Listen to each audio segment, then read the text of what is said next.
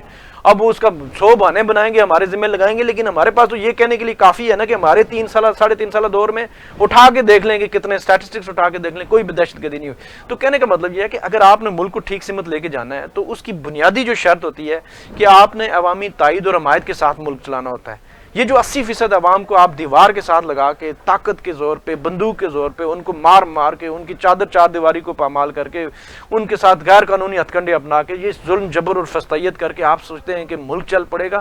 دیکھیں ملک تو عوام کا ہے، عوام کا نام ہے نا دوسرا ملک. اب آپ 15-20% لوگ آپ سمجھتے ہیں کہ آپ مالک ہیں اور آپ ہی سارا کچھ کریں گے. یہ اس طرح دنیا میں کبھی نہیں چلا. تو آپ کو ایونچولی آج نہیں تو کل نہیں تو پرسوں اس پہ جانا پڑے گا. تو اس سے پہلے کہ بڑا نقصان ہو آپ جلد از جلد اس پہ چلے جائیں. ہم کسی کے خلاف نہیں ہیں، ہم تو کوئی اسٹیبلشمنٹ کے رول کو ہم تسلیم کرتے ہیں کہ ان کا اپنا ایک رول ساری دنیا میں ہے، کہیں ہر ملک میں ہوتا ہے. لیکن یہ جو ہوتا ہے طریقہ کار کہ ہم اس ظلم جبر کے خلاف آواز اٹھانا بند نہیں کر سکتے، کیونکہ یہ ہمارا اسلامی، مذہبی، معاشرتی یہ ہمارا حق ہے اور فریضہ بھی ہے کہ ہم اٹھاتے رہیں. ہم اپنے سامنے کیسے دیکھیں گے ایک قوم کا سب سے بڑا لیڈر ہے جس کو آپ نے جیل میں ڈالا ہوا ہے 200 جعلی مقدمات کے ساتھ، ابھی 4 مہینے سے آئسولیشن میں رکھا ہوا ہے، اس کی آنکھ کا مسئلہ ہے، آپ اسے بنیادی سہولیات نہیں دے رہے. ایک بنیادی ہم کہتے ہیں کہ ایک ڈاکٹر کو ملا دو، اس کے ڈاکٹر کو ملا دو، وہ نہیں ملا رہے. ایک خون ٹیسٹ کروا دو، وہ نہیں کروا رہے. آپ جعلی رپورٹیں دے کے ہمیں مطمئن کرنے کی کوشش کرتے ہیں. تو عوام کیسے مانے گی؟ یہ جو لوگ ہیں 80% لوگ ہیں یہ جس شخص کے ساتھ جڑے ہوئے ہیں اس کی جو رسپیکٹ کرنا یہ آپ کا.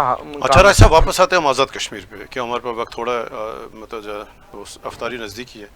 تو جو آزاد کشمیر ہے یہ بھی تھا کہ کوئی نامی پارٹی کوئی کنگ پارٹی بن رہی ہے، کیا اطلاعات ہیں آپ کے پاس کہ واقعہ ایک تو یہ تھا، دوسرا جو لوگ آپ لوگوں کو چھوڑ کے چلے گئے تھے کیا ان کی واپسی کی گنجائش ہے؟ ابھی الیکشن آنے تھے، کیا آپ ان کو واپس لے سکتے ہیں جو لوگوں نے چھوڑا تھا جنہوں نے پی ٹی آئی کو؟ دیکھیں ان کی واپسی کے لیے تو بار بار کیٹیگوریکلی خان صاحب نے بھی اور جنرلی تمام قیادت نے فیصلہ کیا ہوا کہ ان کی واپسی کا کوئی چانس نہیں ہے. ان کی واپسی یعنی اگر انور لاکھ واپس آنا چاہیں انوار تو اللہ آپ آئیں یا جو بھی ہیں، جن لوگوں نے مشکل ٹائم میں پارٹی کی پیٹھ کے پیچھے چھرا گھونپا، وہ ہمیں انہوں نے بے وفائی کی، دغا کیا اور پھر اقتدار انجوائے کیا، اور اب وہ آخری ٹائم پہ الیکشن کے ٹائم پہ واپس آنا جانا چاہیں گے تو کوئی بھی نہیں ان کو اجازت دے گا. دوسری بات یہ کہ یہ جو کنگز پارٹی اور دوسرے تجربات آپ نے دیکھے، جیسے میں نے پہلے کہا کہ یہ تجربات آپ نے پچھلے 4 سال میں جو کر کے دیکھ لیے، اور جو انتشار ہوا، جو افراتفری ہوئی، جس طرح ایکشن کمیٹی کا عروج آیا، یہ سارا اسی وجہ سے ہوا کہ آپ جینون جو رائے کو اس کی رسپیکٹ کر نہیں رہے، اور آپ اپنے گھر بند کمروں میں بیٹھ کے فیصلے کرتے ہیں کہ یہ کر لیتے ہیں، وہ کر لیتے ہیں، یہ 12 کا گروپ ادھر کر لیں. ان گروپوں کی اب کوئی اہمیت نہیں رہی. آزاد کشمیر کا نوجوان اس وقت باشعور ہو چکا ہے. وہ سمجھتا ہے کہ یہ جو بند کمروں میں بیٹھ کے یہ ہمارے اوپر فیصلے مسلط کرنے کی کوشش کی جاتی ہے، اس کو ہم تسلیم نہیں کریں گے. یہ مزید افراتفری اور انتشار بڑھے گا. ایک ہی طریقہ ہے کہ آپ جینونلی چیزوں کو تسلیم کریں، لوگوں کو ان کا جو مینڈیٹ ہے ان کو دیں، ان کی رائے کا احترام کریں. تو یہی جمہوریت میں ہوتا ہے. دنیا میں پوری جس جمہوریت کو ویسٹرن ڈیموکریسی کو ہم فالو کرتے ہیں اس میں تو یہی ہوتا ہے. آپ نے ایک نئی قسم کی جمہوریت دی جس کو یہ خود کہتے ہیں کہ یہ جی ہائبرڈ نظام ہے. ہائبرڈ نظام تو دنیا میں جمہوریت میں تو نہیں ہوتا. آپ اس کو کرنا چاہتے ہیں تو ٹرائی کر لیں، بار بار کر لیں، لیکن یا آپ کنگز پارٹی بنائیں، آپ نئی پارٹیاں بنائیں، آپ ہماری رجسٹریشن کو روکیں، آپ اکبر ایس بابر کو بلا دے دیں. میں کہتا ہوں بیٹ اکبر ایس بابر کو دے دیں، کوئی ووٹ نہیں دے گا، کچھ فرق نہیں پڑا ہوا. یہ تجربہ آپ نے 8 فروری کو کر کے دیکھ لیا. آپ کو ویسے سمجھ آنا چاہیے تھا لیکن آپ نہیں سمجھ رہے، تو اس کا نقصان اس قوم کو، اس ملک کو اور آپ کو بھی اٹھانا پڑے گا. بہت شکریہ رائے صاحب. یہ تھا آج کا ہمارا پروگرام. ناظرین، جو آزاد کشمیر کے الیکشن نزدیک ہے اور چیف الیکشن کمشنر اور ان کی ٹیم نے بہت اچھے اقدامات اٹھائے ہیں، اور عوام یہ توقع کر رہے ہیں کہ آزاد کشمیر میں جو عام انتخاب جولائی میں ڈیو ہے، انتخابات شفاف ہونے چاہیے. اور یہ ماضی میں جتنے بھی الیکشن ہوئے یعنی 2021 سمیت کہ ان الیکشن پہ سوالات اٹھائے گئے، تو چیف الیکشن کمشنر کی ذمہ داری ہے کہ وہ آزاد کشمیر ہونے والے الیکشن کو شفاف بنانے کے لیے ہر ممکن اقدامات نکالتے. اجازت ہیں. اللہ حافظ.